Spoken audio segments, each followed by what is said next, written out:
Welcome, Grim History enthusiasts, to a tale so dark, so twisted, it'll make your blood run cold. Or maybe just give you the chills.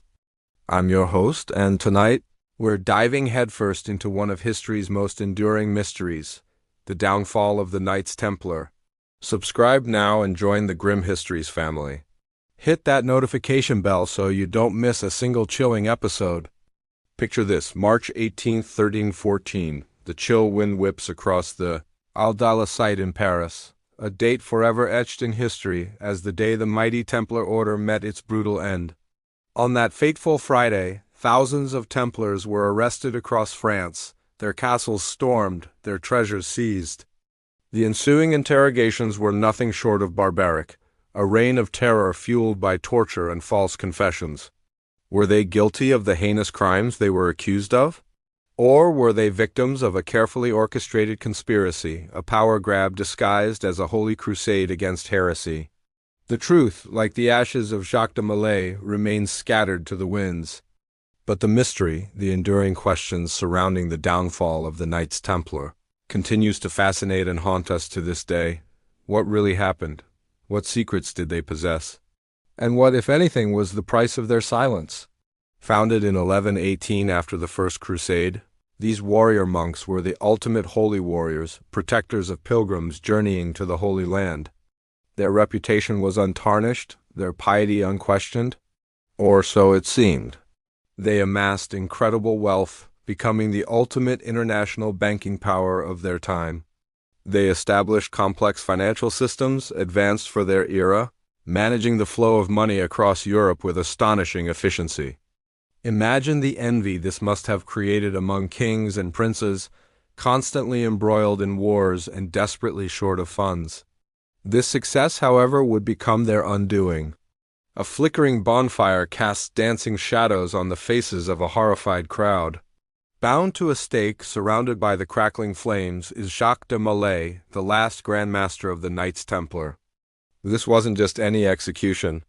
This was a spectacle, a public burning designed to send a message of fear and power. Can you believe it? The leader of one of Christendom's most powerful and respected orders, reduced to ashes. But why? For centuries, the Knights Templar were revered. Enter King Philip IV of France, a man known for his ruthlessness and insatiable greed. Deeply in debt, Philip's gaze fell upon the Templars' vast treasure, a tempting pot of gold at the end of a very dark rainbow. He needed that money, and he needed it now. But how to seize it from an order so respected, so seemingly untouchable? The answer, my friends, lies in the shadowy world of medieval politics, religious intrigue, and of course a little bit of carefully crafted lies. The whispers began, insidious and venomous. Rumors of satanic rituals, heresy, and even homosexuality. The king, with the help of a compliant Pope Clement V, began a campaign of calculated disinformation, painting the Templars as enemies of the faith, a threat to the very fabric of Christendom. These accusations, however outrageous, were enough to turn public opinion, paving the way for the ultimate betrayal. The year is 1307, Friday, October 13th, to be exact. A date forever etched in history as the day the mighty Templar order met its brutal end. On that fateful Friday, thousands of Templars were arrested across France, their castles stormed, their treasures seized. The ensuing interrogations were nothing short of barbaric, a reign of terror fueled by torture and false confessions.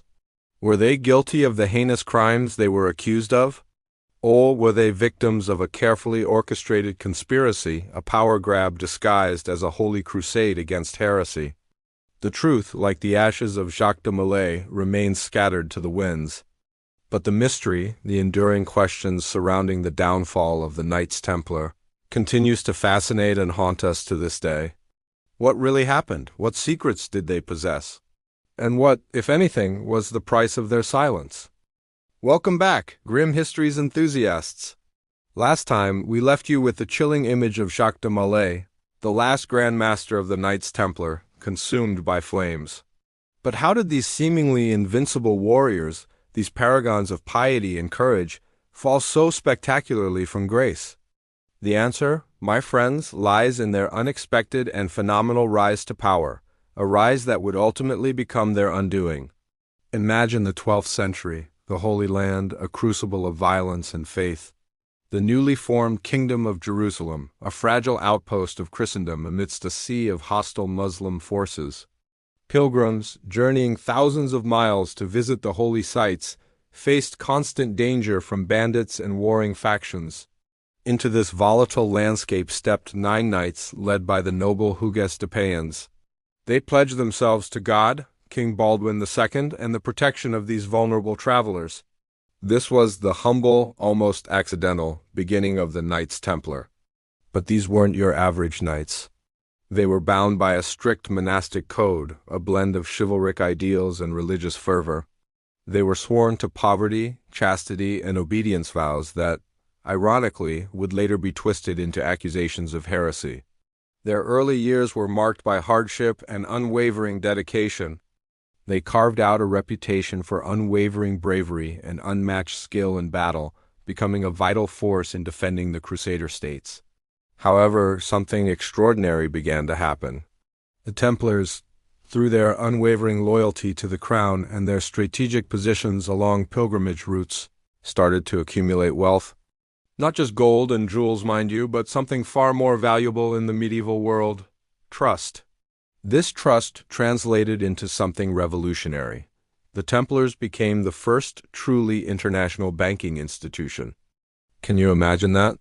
In a world dominated by barter and local currencies, these knights established a sophisticated system of financial transactions, using letters of credit and secure banking houses.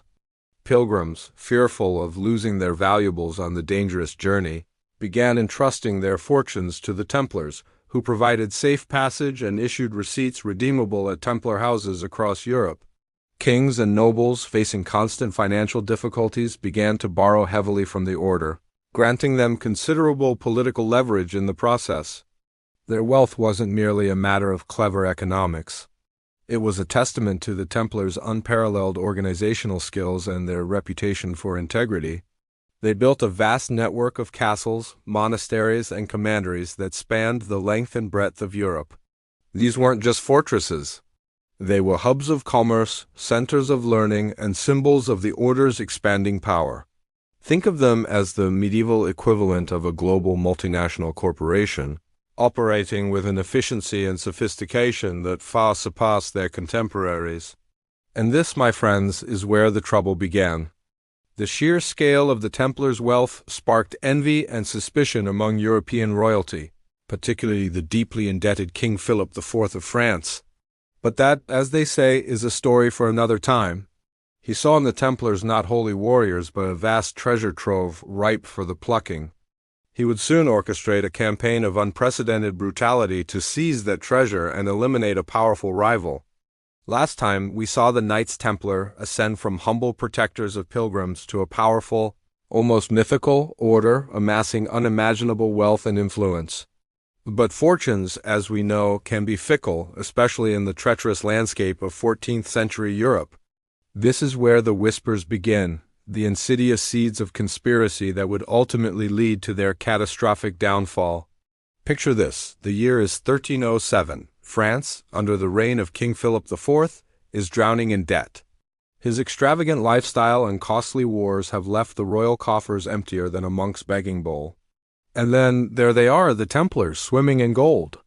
Their vast network of financial operations, spanning continents, was the envy of every monarch in Europe. Can you imagine the temptation, the sheer, unadulterated greed? Philip IV, a man known for his ruthlessness and cunning, saw the Templars not as devout holy warriors, but as a walking, armored piggy bank. Their secretive rituals, their immense wealth, and their international reach all fueled speculation.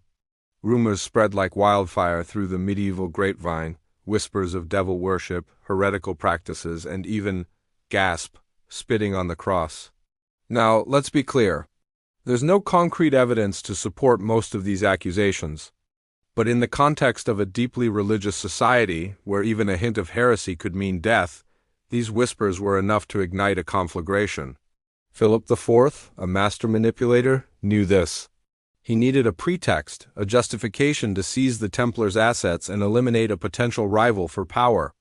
Enter Pope Clement V. While the Pope was nominally the supreme authority in Christendom, he was also heavily indebted to Philip IV. This created a dangerous vulnerability. Philip skillfully played on the Pope's fears and insecurities, subtly suggesting that the Templars posed a threat to the Church itself. He meticulously orchestrated a campaign of disinformation, planting rumors and manipulating events to paint the Knights Templar as a dangerous, heretical organization. Think of it as a meticulously crafted medieval smear campaign, centuries ahead of its time. Philip IV wasn't just relying on hearsay. He was actively fabricating evidence. He used his influence to spread fabricated accounts of Templar blasphemous acts, playing on the widespread fear and superstition of the era. He knew the power of propaganda, especially when it targets a group already viewed with a mixture of awe and suspicion. The whispers became accusations, and the accusations, backed by a corrupt king and a financially indebted pope, transformed into a full-blown inquisition. The seeds of conspiracy, carefully sown by Philip, had blossomed into a deadly poisonous flower, ready to choke the life out of the once mighty Knights Templar. The stage was set for a drama of unimaginable cruelty and betrayal, a drama that would forever stain the annals of history. The year is 1307. A chill wind whispers through the cobblestone streets of Paris, carrying with it the scent of wood smoke and something else. Something darker, something akin to fear. Friday, October 13th. A date that would forever be etched in history. Not for any celestial alignment, but for the chilling efficiency of state-sponsored terror. Can you imagine the scene? Dawn breaks over a city cloaked in an unnatural quiet.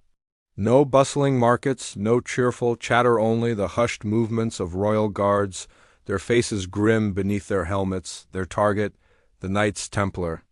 Not a ragtag band of rebels, mind you, but one of Christendom's most powerful and respected orders. King Philip IV, the Fair King, they called him. A rather ironic moniker, considering the utterly ruthless campaign he unleashed that morning. His coffers were empty, his ambitions boundless, and the Templars, with their legendary wealth and international network, were a tempting prize. He had already sown the seeds of distrust, whispering tales of heresy and pagan rituals to the Pope, Clement V, a man as susceptible to political pressure as he was to piety, and so the net tightened. Simultaneously, across France, hundreds of Templar preceptories were raided. Imagine the scene, the shattering of doors, the screams of terrified men, the clang of steel on stone as these holy warriors, accustomed to fighting for God, found themselves facing the wrath of their own king. Over 1,500 Templars were arrested that single day, a coordinated strike of breathtaking scope and brutality. But the arrests were merely the prelude to a far darker act: torture. The medieval interrogation techniques were, let's just say, persuasive. We're talking about stretches on the rack, burnings with slow fires, crushing weights, the chilling questioning by water. The goal wasn't justice, it was confession, any confession, regardless of its truth. The king needed evidence to justify his actions, to paint the Templars as heretics deserving of their destruction. What were the supposed heresies? A dizzying array of accusations emerged from the screams and agony of the tortured knights, denying Christ, worshipping idols, spitting on the cross, and engaging in, shall we say, unconventional rituals. Some accounts even speak of the Templars venerating a demonic head, a claim that conjures a chilling image even today. Were these confessions true? Highly unlikely. Many were clearly extracted under duress, a testament to the power of pain and fear. These weren't confessions, but broken men desperately trying to escape unimaginable torment. But the brutality didn't stop there. The show trials that followed were a grim spectacle, a mockery of justice. The accused were denied legal representation, their testimonies were manipulated, and the preordained verdict was always the same: guilty. The Grand Master of the Order, Jacques de Molay, a man who had stood defiant for months, faced the same fate. And then there's the legend. The Templar curse? Legend says that as Jacques de Molay burned at the stake in 1314, he cursed both Philip IV and Pope Clement V, and within a short time, both men were dead? A grim coincidence? Perhaps? But the story lives on, a testament to the enduring power of a tale that blends history with a dark, almost supernatural twist. Did the Templars possess some ancient secret, some knowledge that was too dangerous for the church or the crown? Did they hold on to something that could topple the foundations of the medieval world? The truth remains elusive, lost in the smoke and ashes of history, leaving us to wonder about the untold stories hidden within the shadows of that fateful Friday the 13th. So the axe fell. The mighty Knights Templar, once the shining bulwark of Christendom, were shattered, their Grand Master burned at the stake, their order dissolved. But did their story truly end there? Or did the ashes of their pyres conceal a legacy far more enduring, far more mysterious than the official record suggests? The immediate aftermath was chaos. Some Templars, those lucky enough to escape the initial crackdown, fled into the shadows, their identities concealed, their wealth scattered. Did they vanish into the mists of history, or did they find refuge, quietly rebuilding their power and influence? Historians point to the possibility of their surviving members merging with other orders, their knowledge and skills subtly influencing the political and religious landscape of Europe for centuries to come. The very existence of the Priory of Sion, a secretive organization shrouded in legend and linked by some to the surviving Templars, fuels this speculation. Was it a deliberate continuation of the Templar legacy, a phoenix rising from the flames? Or a mere coincidence? A historical red herring? Then there's the question of the treasure. Legends whisper of vast riches amassed over centuries, gold, jewels, and sacred artifacts hidden away in secret locations known only to a select few. Did King Philip IV get his greedy hands on all of it? Or did a significant portion escape the clutches of the French crown? The persistent tales of hidden Templar treasures, from Scotland to Portugal, from the depths of the ocean to the hidden chambers of ancient castles, keep alive the tantalizing possibility that the Templars' wealth remains, waiting to be rediscovered. Imagine the thrill of a discovery like that, the shockwaves it would send through the world of history. Beyond the material wealth, however, lies the tantalizing possibility of hidden knowledge. Did the Templars truly uncover ancient secrets during their time in the Holy Land? Secrets so dangerous, so heretical that their suppression became a matter of paramount importance to the Church and powerful monarchs? Some scholars believe the Templars possessed knowledge of early Christianity, esoteric texts, and even the location of the Holy Grail artifacts and knowledge that could challenge the very foundations of the established order. This hypothesis fuels the countless conspiracy theories that surround the Templars, transforming them from mere historical figures into enigmatic guardians of forbidden knowledge. The chilling legend of the Templar curse adds another layer to the enigma. The story goes that Jacques de Molay, before his death, cursed King Philip IV and Pope Clement V, prophesying their swift and brutal demise. And within a short time, both met their ends, a coincidence or a testament to the power of a dying man's final words. The curse, even today, adds to the sense of mystery and intrigue surrounding the Templars, transforming their fall from grace into a tale of revenge and supernatural retribution. So, what truly happened to the Knights Templar? Were they simply victims of a power grab by a greedy king, or did their downfall conceal a more profound, more sinister truth? Did their wealth vanish, or did it simply change hands? Did their secrets die with them, or do they still linger, waiting to be uncovered? The evidence is fragmented, scattered, and often contradictory. The answers, it seems, remain shrouded in the mists of medieval history, a tantalizing puzzle for future generations to unravel. But one thing is certain: the legend of the Knights Templar, far from fading, continues to resonate, captivating our imaginations and fueling our curiosity to this day. So there we have it, the bizarre tale of the dancing plague of 1518, the self-immolating monks of the Shaolin Temple, the inexplicable Tunguska event, the chilling mystery of the Voynich manuscript, and finally the unsettling story of the Mary Celeste. We've journeyed through spontaneous mass hysteria, unexplained celestial events, baffling coded texts, and ghost ships drifting aimlessly across the ocean. From people inexplicably dancing themselves to death to a ship abandoned with no apparent reason, This exploration has highlighted just how profoundly strange and unknowable the past can be. The sheer absurdity of these events, their lack of clear-cut explanations, serves as a potent reminder of the limitations of our understanding of history and the human condition. The profound lesson here isn't about finding definitive answers, but about embracing the ambiguity. Each of these historical anomalies forces us to question our assumptions, to consider multiple interpretations, and to acknowledge the existence of phenomena that defy easy categorization. History, we've seen, isn't a neat linear progression of events. It's a chaotic tapestry woven from known facts, speculation, and ultimately the unknown. To truly understand the past, we must be open to the possibility that our current frameworks might be inadequate, and that a wider lens is required to grasp its full complexity. We must strive to understand not only the what, but also the why, and sometimes, even more importantly, the why not. What other unexplained historical events could offer similarly fascinating and challenging perspectives, forcing us to reconsider our understanding of the past? Leave a comment below sharing your thoughts on these historical enigmas, or any other unexplained mysteries that have captivated you.